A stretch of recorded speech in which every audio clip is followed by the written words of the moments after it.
ఆంధ్రప్రదేశ్ రాజకీయాల్లో 2024 భూకంపం పుట్టించింది. జగన్మోహన్ రెడ్డి ప్రభుత్వాన్ని అధోపాతాళానికి పడేసింది. చంద్రబాబు అనూహ్య మెజారిటీతో చరిత్రలో ఎన్నడూ ఎరిగిన స్థాయిలో విజయంతో గద్దెనెక్కేశారు. ఇప్పుడు 2025 కూడా అలాంటి అనూహ్య రాజకీయ పరిణామాలకు ఆస్కారం కల్పించేలా ఉంది. ముఖ్యంగా ఈ ఏడాదే ప్రస్తుతం రాష్ట్ర మంత్రిగా ఉన్న నారా లోకేష్కి ప్రమోషన్ ఖాయంగా కనిపిస్తుంది. ఆయన త్వరలోనే ఆంధ్రప్రదేశ్ ఉప ముఖ్యమంత్రి హోదాలో అధికారం చేపట్టడం అనివార్యంగా భావిస్తున్నారు. అయితే ఆయన ఉప ముఖ్యమంత్రి హోదాలో కొంతకాలం పాటు కొనసాగుతారా, నేరుగా ముఖ్యమంత్రి పీఠానికే ఆయన ఆశపడుతున్నట్టుగా కోరిక నెరవేరుతుందా చూడాలి. ఏం జరిగినా కానీ 2025 మాత్రం కీలక పరిణామాలకి ఆస్కారం ఇచ్చేలా కనిపిస్తుంది.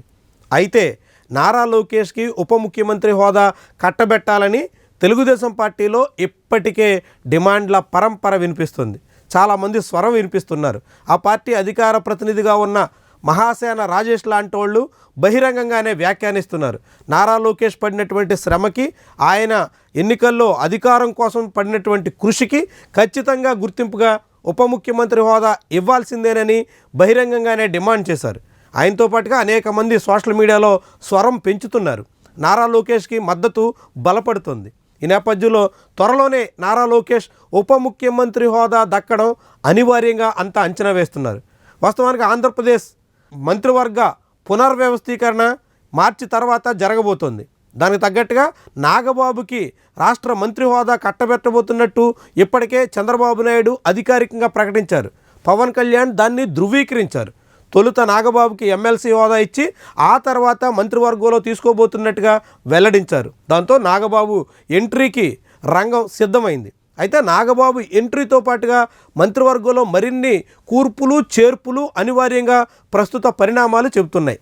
అదే జరిగితే ఆ సమయంలోనే నారా లోకేష్ కూడా ఉప ముఖ్యమంత్రి హోదా కట్టబెట్టేందుకు రాష్ట్ర ప్రభుత్వ పెద్దలు సన్నాహాలు చేస్తున్నట్టుగా అంతా అంచనా వేస్తున్నారు.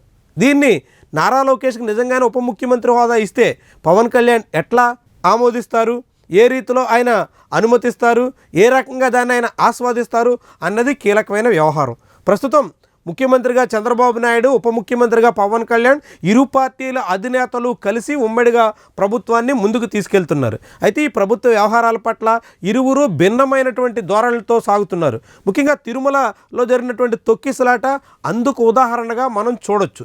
తిరుమల తొక్కిసలాటని చంద్రబాబు రాజకీయంగా అణిచివేసేందుకు ప్రయత్నం చేస్తే పవన్ కళ్యాణ్ బాహాటంగా తాను బహిరంగంగా క్షమాపణ చెప్పడమే కాకుండా తనతో పాటుగా చైర్మన్, ఈఓ, ఏఈఓ అందరూ క్షమాపణ చెప్పాలంటూ డిమాండ్ చేసే వరకు వెళ్ళారు. దాంతో ఇరువురు నేతలు చెరోదారిలో సాగుతున్నట్టుగా స్పష్టమైన సంకేతాలు ఇచ్చేశారు. ఇప్పుడు అదే సమయంలో ఉప ముఖ్యమంత్రిగా నారా లోకేష్ను కూడా పవన్ కళ్యాణ్కి సమానమైనటువంటి హోదాలో కూర్చోబెడితే పవన్ కళ్యాణ్ ఏ రకంగా దానికి ఆమోదం తెలుపుతారు అన్నది ముఖ్యమైనటువంటి ప్రశ్న.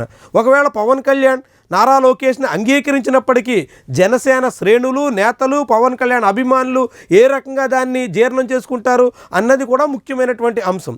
నారా చంద్రబాబు నాయుడు, నారా లోకేష్, తర్వాత పవన్ కళ్యాణ్ అన్నట్టుగా పరిస్థితులు మారడాన్ని జనసేన సహిస్తుందా, జనసేన అధిష్టానం ఆమోదిస్తుందా? ఒకవేళ జనసేన నాయకత్వం అంగీకరించినప్పటికీ కింద ఉన్నటువంటి పార్టీ శ్రేణులు ఏ రకంగా స్పందిస్తాయి అన్నది కీలకమైనటువంటి ప్రశ్న. ఒకవేళ జనసేన ఏ రకంగా ఉన్నప్పటికీ కూడా తెలుగుదేశం పార్టీ శ్రేణుల నుంచి మాత్రం ఇప్పటికే ఆ పార్టీ అధిష్టానం మీద ఒత్తిడి పెరుగుతోంది. నారా లోకేష్ని వీలైనంత వేగంగా ఉప ముఖ్యమంత్రి లేదా ముఖ్యమంత్రి చేయాలన్నటువంటి డిమాండు బలపడుతోంది. ఒక్కొక్కరిగా స్వరం వినిపించే ప్రయత్నం చేస్తున్నారు. ఇది మరింత పెరిగేందుకు అవకాశం కనిపిస్తోంది. ఇప్పటికే సోషల్ మీడియాలో చంద్రబాబు ప్రభుత్వ వైఖరి మీద, పాలన తీరు మీద, అనేక రకాల వ్యవహారాల మీద చాలామంది టీడీపీ శ్రేణులు కూడా, కరడుగట్టిన తెలుగు తమ్ముళ్ళు కూడా పెదవి విరుస్తున్నారు. అలాంటి వాళ్ళంతా చంద్రబాబుకు సమానంగా నారా లోకేష్ని ముందుకు తీసుకురాగలిగితే పరిస్థితి బ్యాలెన్స్ అవుతుందన్నటువంటి అభిప్రాయంతో ఉన్నారు. ఈ నేపథ్యంలో చంద్రబాబు ఎప్పటికీ నారా లోకేష్ని ఉప ముఖ్యమంత్రిగా తన క్యాబినెట్లో ప్రమోషన్ ఇస్తారు. దానికి ప్రస్తుత ఉప ముఖ్యమంత్రిగా ఉన్నటువంటి పవన్ కళ్యాణ్ స్పందన ఎలా ఉంటుంది అన్నది కీలకమైనటువంటి వ్యవహారం. ఇది ఆంధ్రప్రదేశ్ రాజకీయాల్లో 2025లో ఒక ఆసక్తికరమైనటువంటి మలుపులకి ఆస్కారం ఇవ్వబోతుంది. ఇప్పటికే తెలుగుదేశం, జనసేన మధ్య పెరుగుతున్నటువంటి గ్యాప్ మొదలైనటువంటి విభేదాలు, అక్కడక్కడ పొడచూపుతున్నటువంటి వర్గ పోరు, ఇదంతా కూడా మరింత పెరగడానికి ఈ పరిణామాలన్నీ ఆస్కారం ఇచ్చేలా ఉన్నాయి. అది ఎలాంటి మార్పులకి ఏ దిశలో సాగడానికి ఆస్కారం ఇస్తుందో చూడాల్సి ఉంది. వీడియో నచ్చితే లైక్ చేయండి, కామెంట్ రాయండి, షేర్ చేసి సబ్స్క్రైబ్ కూడా చేయండి. Thank you for watching.